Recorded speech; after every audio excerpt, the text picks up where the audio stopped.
I was sure I had buried it very deep in a faraway place. But when I came home, it was sitting right on my bed. My name is Irene, 25 years old, and I worked in the field of interior design. During a trip, I happened to stop by a second-hand shop tucked away behind a tree-lined road. While I was engrossed in observing the old clocks, my eyes suddenly stopped at a beautiful doll placed in the corner of a shelf. It wore an old pure white dress, and its curly blonde hair was neatly combed. What stood out was its pair of deep, bright blue eyes that were eerily striking, making it impossible for me to look away. Because I found the doll so captivating, I decided to buy it and bring it home. I placed it on the shelf in my bedroom, thinking it would make a perfect decoration. That night, I was awakened by a strange sound. A very faint giggle echoed somewhere in the room. I sat up and looked around, but there was nothing. But as soon as I lay back down, a whisper soft as the wind brushed past my ear. We will play together forever. I sprang up immediately, my heart pounding. The room was still pitch dark and silent. The next day, when I returned home after work, I froze. The doll was no longer on the shelf. It was lying in the middle of my bed. I checked around, but nothing was stolen, and there were no signs of a break-in. I sighed in relief, placed the doll back on the shelf, thinking maybe I had brought it to bed myself and forgotten. But from that day on, every morning when I woke up, I found it in a different place. On the windowsill, at the foot of the bed. But from that day on, every morning when I woke up, I found it in a different place. On the windowsill, at the foot of the bed. I began to lose sleep, feeling as if invisible eyes were watching me in the dark. Finally, I decided to put the doll in the closet and lock it tightly. But just as I turned off the light to sleep, a dry click sounded. I froze. In the darkness, I heard small footsteps slowly approaching the bed. Trembling, I reached out and turned on the light. The doll was sitting on the pillow right next to me. I screamed, threw it to the ground, and ran out of the room. The next morning, I decided to bury the doll in a deserted field, more than 30 kilometers from the city. I stood silently looking at the freshly filled hole beneath my feet, silently hoping everything would end there.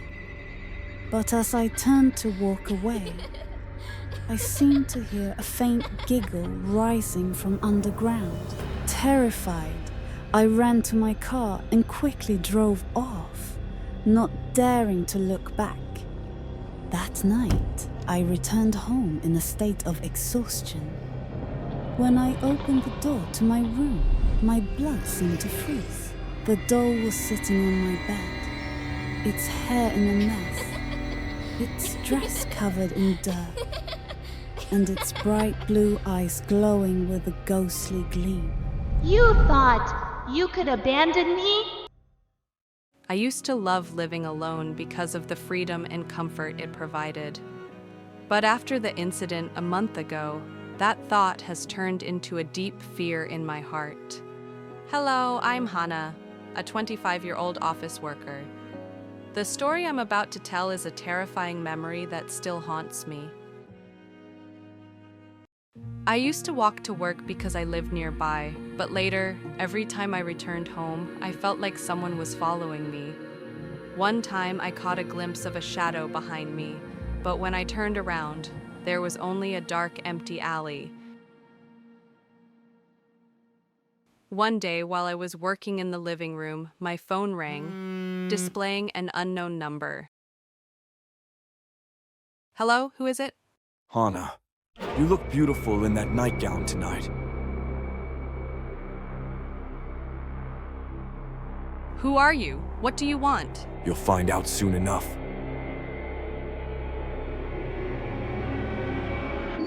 A chill ran down my spine, but I bit my lip, trying to shake off the fear and focus on my work. Moments later, a sudden knock at the door made me jump. My eyes darted toward it, an indescribable unease creeping over me. Who is it? It's already this late. I went to the door and looked through the peephole, but I didn't saw anyone, just a long, empty hallway. Unease settled over me, and I sank into my chair, unable to concentrate on work anymore. Suddenly, I heard the sound of a key turning outside. Someone was trying to break in. My heart pounded, and before I could react, the door swung open. A man stepped in, his cold gaze locking onto me. A large scar marked his eyebrow. It looked familiar, but panic clouded my thoughts. Who are you? The man didn't answer. He just walked slowly toward me, pulling a small knife from his pocket. Don't come here, I'll call the police. He ignored me and kept advancing. Out of fear, I grabbed a vase from the table and hurled it at him. The man slightly tilted his head and raised his hand to shield his face. Seizing the opportunity, I quickly grabbed the phone from the table and dashed straight into the bedroom. My hands trembled as I tried to dial the police. Outside, his heavy footsteps stopped in front of my door. I suddenly realized that the police couldn't arrive quickly enough, so I had to find a way to save myself first. I hurriedly rushed to open the window. It was late at night with no one on the street, only the dim streetlights flickering in the dark. The lock trembled slightly, then the sound of metal clinking echoed through the tense atmosphere. There was no time to hesitate. I dropped to my knees and crawled under the bed. Right after that, the sound of the door opening echoed as the man's footsteps entered, each step slow but steady.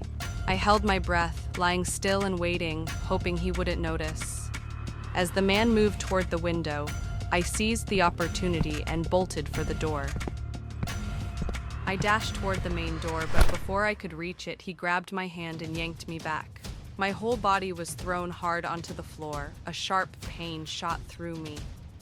I groaned softly, trying to prop myself up with my hands, trembling as I crawled backward. Don't waste your energy. You won't escape. I suddenly recognized the familiar voice. He was the pervert who had just been fired from my company. I never expected he would target me this time. Luke the pervert, stay away from me.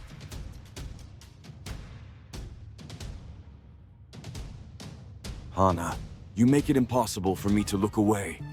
I shuddered, trying to jerk backward to escape him, but his rough fingers tightened around my chin, keeping me from moving. I trembled and shouted at him, "Let me go!" Don't rush, Hana. We still have plenty of time. My gaze suddenly stopped on the shards of the vase scattered on the floor. I quickly reached out, trying to touch the nearest shard. I tightened the shard in my hand, took a deep breath, and suddenly swung it up to stab his neck. He clutched his neck in pain, loosening his grip on me in an instant. Without hesitation, I staggered to my feet and ran towards the door. Just then, the police burst in. I scrambled behind them, panting, my terrified gaze locked on Luke. I stood there, my breath still rapid, my heart still beating irregularly. My legs felt like jelly after everything that had just happened. Finally, everything is over. After that incident, I moved to another area to live with a friend, no longer daring to stay alone. I hope that after this story, you will be more cautious, especially the girls who are living alone. Did you believe that a photograph could imprison someone? Anna always did. At that time, Anna's family had just moved into a house standing alone in the outskirts of Maine. The house wasn't big, but it was fully equipped for the three of them. While cleaning, Anna found an old family photograph, possibly left behind by the previous owners. But the strange thing was that all the faces in the photo were completely blurred. However, Anna didn't pay much attention to it. She had plenty of other things to do. As she tossed the photo to the floor, her 6-year-old son, Daniel, ran over and picked it up. He looked at the picture and whispered something to it happily. The boy in the photo looks just like me, Mommy. Don't say silly things, sweetheart. She thought her son was just joking, so she didn't take it seriously. In the days that followed, Daniel always carried the photo with him and talked to it alone. Daniel, who are you talking to? They said they want to take me out to play. Who are they? Right here, Mommy. Whenever Anna tried to take the photo away, Daniel would scream and demand it back. Only when she returned the photo did he stop crying. Seeing her son's behavior, Anna couldn't help but worry. One night, Anna woke up with a start because of the thunder outside. Rain poured down violently as if a storm had just swept through. Did you hear that? Hear what? I think someone's calling me. Mommy, help me. Anna and her husband rushed to their son's room. The moment they reached the doorway, both froze in horror. A shadowy figure was lifting Daniel off the ground by his neck. Her husband lunged forward to pull the figure away, but froze when his hands couldn't touch it. Even more terrifying, the figure had no face. Beneath the hood was only a pitch-black void. Suddenly, it reached out another hand and gripped her husband's throat tightly. Anna stood there in shock, unable to scream as her voice caught in her throat. She watched in horror as both her husband and son were swallowed by darkness. But in the end, it turned out everything had been a figment of Anna's imagination. A year ago, Anna had been admitted to a hospital in a state of panic. She kept insisting that the cursed photograph had imprisoned her husband and son. However, they had both died in an accident. The photo Anna referred to was just an old family picture. When he was alive, her son had loved it and always carried it with him. Unable to accept the truth, Anna created a false memory. She believed her husband and son were still alive, waiting for her to rescue them. Did you often go to the library at night? I once had a terrifying experience staying there after dark. I was a sophomore majoring in education, a book enthusiast to the point of forgetting to eat and sleep. The university library was my paradise, a place where I could immerse myself in every word. But it closed too early, and the most precious books were not allowed to be taken home. One day, while wandering between the bookshelves, I discovered a hidden corner where the security cameras couldn't reach. A bold idea struck me. I pulled a book from the shelf, quietly slipped into the hidden spot, and held my breath as I waited. The sound of the library doors locking echoed, followed by the librarian's departing footsteps. I sighed in relief, thrilled as I opened the book and lost myself in my own world. Just as I was engrossed in reading, a faint sound like someone flipping through pages broke the silence. Is there still someone here at this hour? Cautiously, I got up and followed the sound, but the moment I got close, it abruptly stopped. Right then, a long, chilling whistle echoed from behind me. Under the dim moonlight filtering through the glass windows, I saw a pair of blood-red eyes staring at me. The eyes moved closer, revealing the figure of a young man with pale, ghostly skin. A shiver ran down my spine. Panicked, I screamed and turned to run. When I reached the library doors, I suddenly remembered they were locked. There was no way out. I collapsed to the floor, tears streaming down my face as I desperately cried for help. The young man appeared before me, his hollow eye sockets writhing with swarming insects. Those insects began falling onto my head, my arms. I shrieked in terror, frantically scratching at my skin to get rid of the writhing creatures.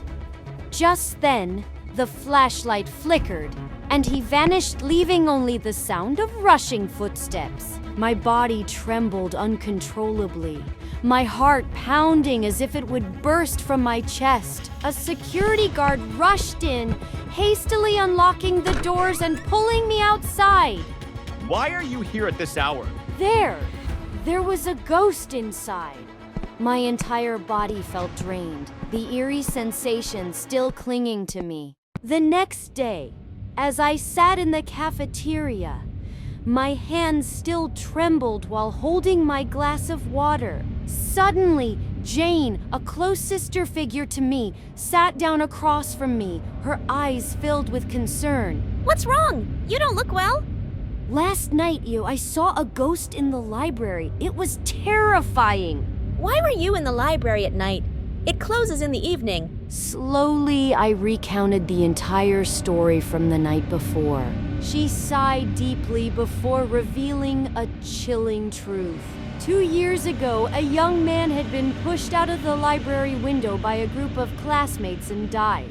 But to protect the university's reputation, the school declared that he had taken his own life due to depression. The bullies escaped punishment thanks to their family's influence. After that incident, the school decided to stop allowing the library to stay open late. I haven't dared to return to the library since that night, but every time I pass by, I always feel like someone is standing inside, watching me.